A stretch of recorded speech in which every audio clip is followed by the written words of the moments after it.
Урматтуу мусулман бир тууганым, курбандык 3 түр малдан гана чалынат. Биринчиси бул майда мал, кой менен эчки. Экинчиси уй, уйдун катарына биздин топосторубуз кирет. Үчүнчүсү төө. Бирок булардын ар бири белгилүү жашка толгон болуш керек. Шарият белгилеген, шарият дайындаган жашка толгон болуш керек.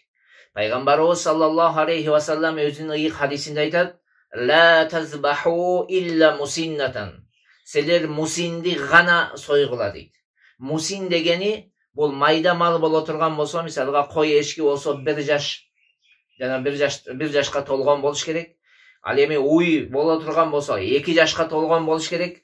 Ал эми төө боло турган болсо 5 жашка толгон болуш керек. Мына ушул жаштардан төмөн, аталган жаштардан төмөндү эгерде сое турган болсок, бул курбандыкка жарабайт. Болгону булардын арасынан, ушулардын арасынан кой гана 6 айдан жокору болсо, 6 айдан жокору болуп, денеси чоң боло турган болсо, 1 жашардай көрүнүшү болсо, мына ошондой койду курбандыкка чалса жарайт. Ал эми эчки 1 жаштан төмөн болсо, же уй 2 жаштан төмөн боло турган болсо, же болбосо төө 5 жаштан кичүү боло турган болсо, булар курбандыкка эмне жарабайт дейт.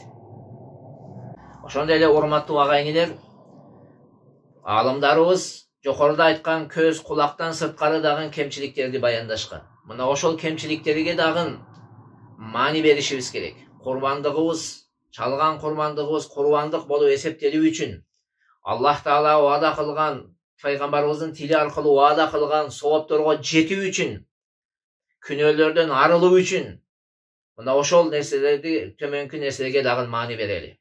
Урматтуу мусулман бир туугандар, ал кемчиликтердин бири эмне экен? Жанагы биз сое турган малдын эмчеги түйүдөн кесилип жок болгон болсо, эмчеги дейсиздерби, желини дейсиздерби, диалекке жараша түшүнө берсек жакшы болот.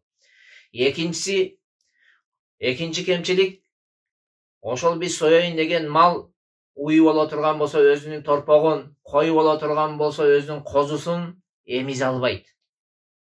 Эмизе албай калган малды айтат. Бул дагы курбандыкка жарабайт. Ошондой эле эмчеги кургап калган мал дагы, желини кургап калган мал дагы жарабайт курбандыкка. Ошондой эле шатур деп коет. Шатур дегени бул эгерде кой боло турган болсо, ошол койдун эмчектеринин бири көр эмчек болуп калган болуп, андан сүт токтоп калган болсо, сүт чыкпай турган болсо, ошого дагы маани беришибиз керек. Ал эми эгерде уй боло турган болсо, төө боло турган болсо, экөө ушундай кургап калган болсо, сүт экөөдөн сүт чыкпаса, ал дагы курбандыкка жарабай калат. Урматтуу мусулман бир тууганым, мына ушул нерселерге дагы маани беришибиз керек. Жана ошондой эле урматтуу мусулман бир тууганым, биз курбандыкка чаламын деп алып койгон малыбыз, же келечекте мына ала турган, Курбан айт күнгө чейин ала турган малыбыз каттуу кемчиликтерден, оорулардан саламат болуш керек. Бара ибн Азиб радыйаллаху анху, пайгамбарыбыз саллаллаху алейхи ва салламдан мынтип риваят кылган хадис бар. Күндөрдүн биринде де сүйүктүү пайгамбарыбыз Мухаммад саллаллаху алейхи ва саллам ордунан туруп бизге кайрылып мынтип айтты дейт. Арбаун ла яжузу фил дахая. 4 түл мал курбандыкка жарабайт деди. Алардын эң биринчиси ал-аурау ал-баййину ауруха. Бир көзүнүн сокурлугу айдан ачык болгон мал курбандыкка жарабайт деди. Экинчиси вал-маридату ал-баййину марадуха. Ачык айкын оорулуу болгон мал жарабайт деди.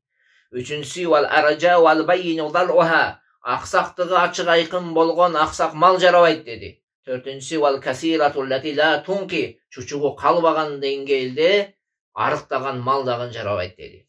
Мына ушул хадистин негизинде биздин Ханафи мазхабтын аалымдарыбыз мынтип айтышкан. Бир көзү эки көзү сокур мал курбандыкка жарабайт. Сое турган орунга өзү жол басып бара албай турган деңгээлде аксак болгон мал курбандыкка жарабайт. Ачык айкын ооруп аткан мал курбандыкка жарабайт. Жана өттө арык болуп, жилигинде чучук калбагыдай арык болгон мал дагы курбандыкка жарабайт деди. Ошондой эле урматтуу мусулман бир тууганым, урматтуу агалар, урматтуу инилер, пайгамбарыбыз саллаллаху алейхи ва саллам биз менен сиздерди бир нерсеге маани берүүгө буйруган. Көңүл бурууга. өтө маани берип, көңүл буруп карообузга буйруган. Пайгамбар саллаллаху алейхи ва саллям мынтип айткан: "Исташрифул айна вал узун." Силер ошол курбандыкка койгон кезиңерде, же курбандыкты сатып алган кезде көзүнө жана кулагына маани бергиле. Ошолордун саламаттыгына көңүл бургула деди.